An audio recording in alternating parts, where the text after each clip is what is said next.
Cylinder से बकवा हुआ है, सिलेंडर जला है।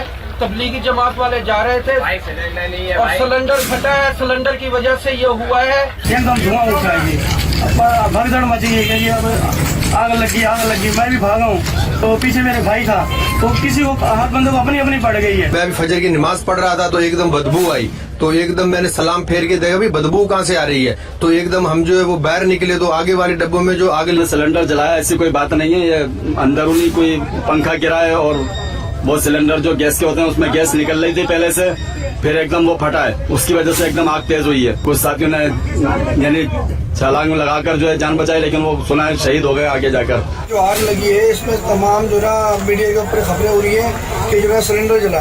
ऐसी कोई बात नहीं है, कोई सिलेंडर नहीं जला।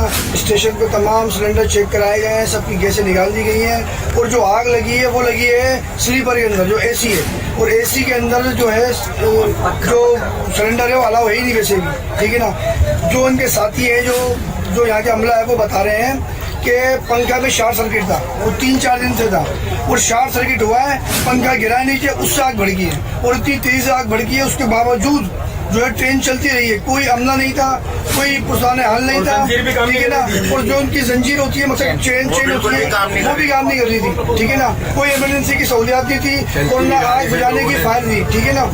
तो ये तमाम जिम्मेदारी जो है खुद रेलवे की है और आला हुकाम की, उनका नोटिस लें। जो जमात वाले थे उनकी तरफ से कोई ऐसी बात